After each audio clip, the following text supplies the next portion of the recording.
I never thought that a piece of paper could change my life so drastically. But there I was, trembling with a lottery ticket in my hands, hardly able to believe the numbers I saw. My name is Sarah, and until yesterday I was just another cleaner trying to make ends meet in New York. I'd wake up at 5 a.m., take 3 buses to get to work, and spend the day cleaning luxury apartments I could never afford. I'd come home exhausted, only to find my husband Mike slumped on the sofa, beer in hand, complaining that dinner wasn't ready. But everything changed when I bought that ticket. It was an impulse, you know? I had a few bucks left over from the market, and the convenience store on the corner was selling tickets. I thought, why not? Little did I know that that impulsive decision would make me a millionaire overnight. When I saw the numbers drawn on TV, my heart almost stopped. I checked it once, twice, 10 times. It was real. I had won $50 million. At that moment, 1,000 thoughts ran through my head. I could buy a house, travel the world, never have to clean someone else's toilet again. But then, I looked at Mike, snoring on the sofa, and something inside me twitched. Why should I share this money with him? Mike never lifted a finger to help me. While I worked hard, he stayed at home, looking for a job for years. No, I deserved it. It was my ticket, my luck, my future. That's when I made a decision that would change everything. I wouldn't tell Mike about the lottery. I kept the ticket in a music box I got from my grandmother, the one place I knew he'd never look. But keeping a secret like that isn't easy. With each passing day, I felt the weight of the lie growing. What if Mike found out? What if someone recognized me when I went to collect the prize? Little did I know that fate had other plans. Plans that would make my little lie seem insignificant compared to what was to come. What will happen when the truth comes out? Did I make the right choice in hiding the prize from my husband? And what secrets might Mike be keeping from me? For the next few weeks, I lived a double life. During the day, I was still Sarah the cleaner. I cleaned, scrubbed, and polished as if nothing had changed. But inside, my mind was buzzing with plans. First, I needed to find a way to redeem the prize without arousing suspicion. I searched online and discovered that I could set up a trust fund to keep my anonymity. But for that, I would need a lawyer. That's when I met Lisa, a lawyer specializing in large fortunes. We met in a cafe far from my neighborhood. When I told her my situation, her eyes lit up. Sarah, you're not the first person to want to hide an award from their spouse, she said, leaning forward. But we need to act quickly and discreetly. Lisa drew up a meticulous plan. We would set up an LLC, a shell company, to receive the money. Then, little by little, I could transfer small amounts to a secret account. Meanwhile, at home, things were getting more and more tense. Mike began to notice changes in my behavior. Why are you always whispering on the phone? He asked suspiciously. I made up excuses. I said I was planning a birthday surprise for him. The irony of the situation didn't escape me.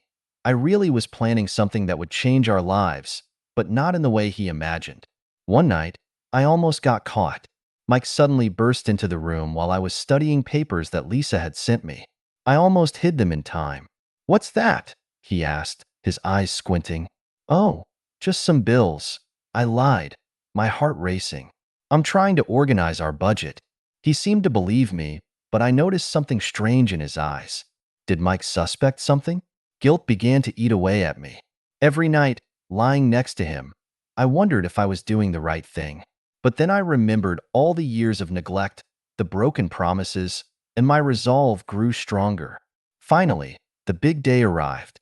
With trembling hands, I signed the papers in Lisa's office. Officially, I was now a millionaire. Congratulations, Sarah, Lisa smiled, handing me a folder. Here's everything you need to access your new fortune. I left the office feeling light and heavy at the same time. The money was mine, but at what cost? Little did I know that the real test was yet to come. Because that same evening, when I got home, I found something that would turn my world upside down. I arrived home that evening with a light heart for the first time in weeks. The money was safe, and I could finally start planning my new life. But as soon as I opened the door, I realized something was wrong. The house was silent, too dark. Mike, I called out, but there was no answer. I went into the bedroom and turned on the light. That's when I saw it.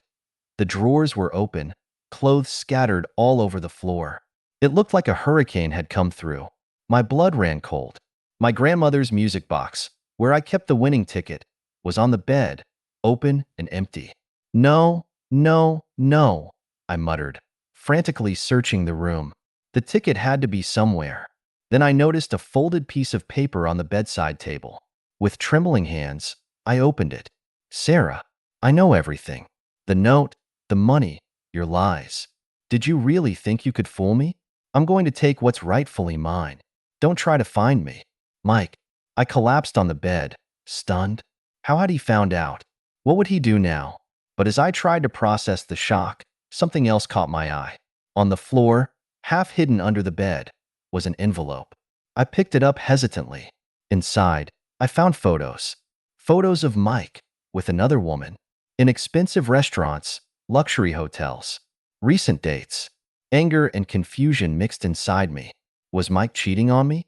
But how could he afford all this? I searched further and found bank statements, accounts in tax havens, huge sums being moved around. The truth hit me like a punch. Mike wasn't the unemployed man he pretended to be. He had his own fortune hidden away. And now he had stolen mine too. I sat down, trying to breathe. My head was spinning with questions. Why had Mike lied all these years? Where did he go? And most importantly, how could I get my money back? At that moment, I made a decision. I would no longer be the naive and submissive Sarah. It was time to fight for what was mine. I picked up the phone and dialed Lisa's number. We have a problem, I said as soon as she picked up. I need your help to find my husband and my millions. The sun had barely risen when I knocked on Lisa's office door. My eyes were swollen from crying, but my resolve was ironclad. We'll get your money back, Lisa said, her voice firm and reassuring. But we need to act fast. She immediately called in her contacts, private detectives, fraud experts, even a hacker. In a matter of hours, we had a full team working on the case. The first step was to track Mike's cell phone. To our surprise, the signal was coming from Las Vegas. Classic, muttered the detective. That's where a lot of fugitives go first. While the team worked, I searched our house for clues. Every drawer, every cupboard revealed a new lie. I found false passports, credit cards in different names, even a wig. Who was the man I married? I asked myself, holding up a photo of us from our wedding day. Mike's smile, which had once seemed loving, now seemed calculating and cold. Lisa entered the room, her face serious. Sarah, we've discovered something. Mike isn't your husband legally. My world collapsed for the second time in 24 hours. What do you mean? His name is Michael Dawson. He's wanted in 3 states for fraud and embezzlement. Your wedding was just another one of his scams. The anger I felt at that moment was overwhelming. Not only had he stolen my money, but also years of my life. There's more, Lisa continued. We found records of an offshore account in the Cayman Islands. The balance? Over $10 million. My head spun. Mike, or Michael, didn't need my lottery money. This was just pure greed. That evening, sitting in Lisa's office, we mapped out our plan of action. We were going to Las Vegas. If Mike thought he could just disappear with my money, he was sorely mistaken. Remember, Sarah, Lisa warned as we boarded the plane the next morning. Mike is dangerous. He's not the man you thought you knew. I nodded, feeling a mixture of fear and determination. As the plane took off, I looked out of the window, watching New York disappear under the clouds. Little did I know that Las Vegas held more surprises than I could have imagined, and that my confrontation with Mike would only be the beginning of a journey that would change my life forever. The neon lights of Las Vegas twinkled as I walked along the famous strip, my eyes scanning every face in the crowd. Could any of them be Mike wearing one of his disguises? Lisa had instructed me to act normally, like an ordinary tourist, while her team scoured the casinos and hotels. But it was hard to stay calm when every second that passed meant that Mike could be spending my money or planning his next escape. On the 3rd day of the search, we finally had a lead. One of Lisa's detectives caught Mike entering the Bellagio, one of the city's most luxurious casinos. Remember, Sarah, Lisa said over the phone, don't confront him directly. Just confirm that it's him and let us know. With my heart racing, I entered the casino. The noise of the slot machines and the flashing lights almost made me dizzy. That's when I saw him. Mike was sitting at a poker table, laughing and drinking champagne. But he wasn't alone. Next to him was the woman from the photos I'd found at home. They seemed intimate, complicit. Something inside me snapped. All those years of lies, the theft of my winning ticket, and now this? Before I could stop myself, I marched over to the table. "Hello, darling," I said, my voice shaking with anger. "Surprised to see me?" Mike's face paled. For a moment, I saw fear in his eyes. But then he regained his composure, smiling coldly. "Sarah, what a lovely surprise," he said, his voice as mellifluous as ever. "Allow me to introduce my partner, Vanessa." Vanessa gave me a contemptuous look. "So this is the famous cleaning wife?" Her words were like a slap. I wanted to scream, to demand my money back, to expose all of Mike's lies. But before I could do anything, casino security showed up. "Is there a problem here?" one of them asked, looking from me to Mike. Mike smiled, charming as ever. "No problem at all. My wife's just a bit emotional. Maybe she should take a breather." Before I could protest, the security guards escorted me out. Outside, I found Lisa waiting, worried. "What happened?" she asked. Through tears, I told her everything.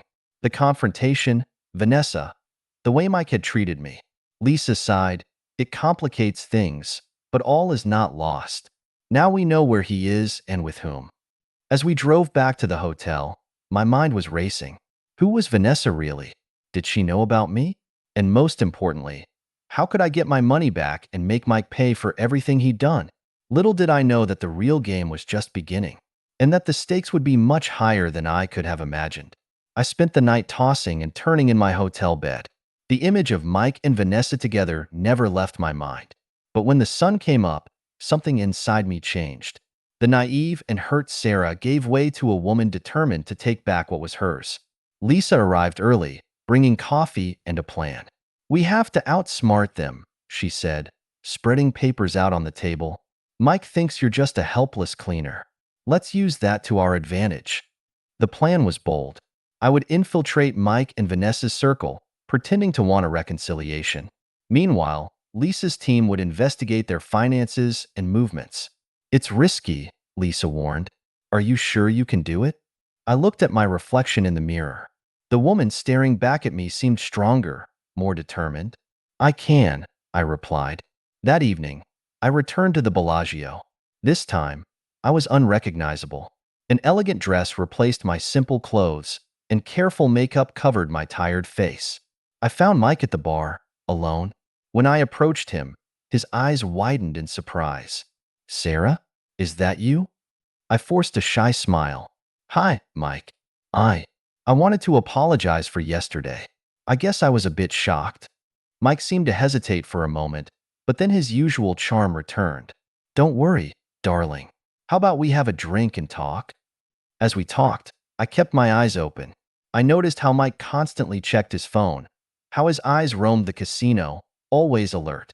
After a few hours and a few glasses of champagne, Mike visibly relaxed. That's when he let something interesting slip. "You know, Sarah, maybe we can give our marriage another chance. I've got some business to take care of first, but then, maybe a second honeymoon?" I feigned enthusiasm, but inside my stomach churned. What business would that be? When I got back to the hotel, Lisa was waiting for me anxiously. "We've discovered something," she said, showing me some documents. "Mike and Vanessa are planning a big scam. And guess what? They intend to use your lottery money as their initial investment." My blood boiled. It wasn't enough to have robbed me. Now they wanted to use my money to con more people? "What are we going to do?" I asked, feeling a mixture of anger and determination. Lisa smiled, a cunning glint in her eyes. "We'll give Mike and Vanessa exactly what they want, and then we'll turn the tables on them." As we planned our next move, I couldn't help thinking, how far was I willing to go to get back what was mine? And what price would I have to pay for justice? The next few days were a roller coaster of emotions and actions. I found myself plunging deeper and deeper into Mike and Vanessa's world, a universe of luxury, lies, and trickery that I had never imagined existed. Lisa and her team were working tirelessly behind the scenes, tracing accounts, investigating contacts. Meanwhile, I played the role of my life, the repentant and naive wife, eager to reconcile. Mike took the bait. He began to include me in his plans, thinking that I would be an easy piece to manipulate in his scheme. "Sarah, darling," he said one day, his arm around my shoulders, "how about we invest in a business together? I have an incredible opportunity." It was the moment we'd been waiting for. Feigning enthusiasm, I agreed to hear more about the investment. The proposal was audacious. Mike and Vanessa were planning a pyramid scheme involving fake cryptocurrencies. They wanted to use my lottery money as startup capital to attract bigger investors. "That's brilliant," I exclaimed, feeling nauseous inside. "When do we start?" Mike smiled, that smile that once made me fall in love and now gave me the creeps. "Tomorrow. We're having a meeting with some potential investors." That evening, I told Lisa everything. Her face was serious when she said, "Sarah, we've reached the critical point. The next step is risky. Are you sure you want to continue?" I hesitated for a moment. Was I becoming as manipulative as Mike? But then I remembered all the years of lies, the theft of my ticket, how he planned to use my hard-earned money to con more people. "Let's go ahead," I said firmly. The plan was simple, but dangerous. I would attend the meeting with the investors, but not before alerting the authorities. The idea was to catch Mike, Vanessa, and their accomplices red-handed. The next morning, with a hidden microphone and my heart in my mouth, I entered the hotel conference room. Mike introduced me to the investors, actually undercover agents. While Mike and Vanessa made their elaborate presentation, I watched, amazed at how easily they lied. It was like watching a well-rehearsed play. But then, at the crucial moment, when Mike asked the investors to sign the contracts, everything changed. "Michael Dawson," a voice thundered, "you're under arrest for fraud and extortion." Chaos ensued. Mike tried to flee, but was quickly apprehended. Vanessa was screaming, accusing him of cheating her too. I stood there in shock, watching years of lies fall apart in minutes. When it was all over and the cops had taken Mike and Vanessa away, Lisa approached me. "It's over, Sarah. You did it." But as I watched Mike being taken away, handcuffed and furious, a question echoed in my mind. Is it really over? In the days following Mike's arrest, my life became a whirlwind. Reporters camped outside the hotel, all wanting to hear the story of the cleaner who dismantled a $1 million fraud scheme.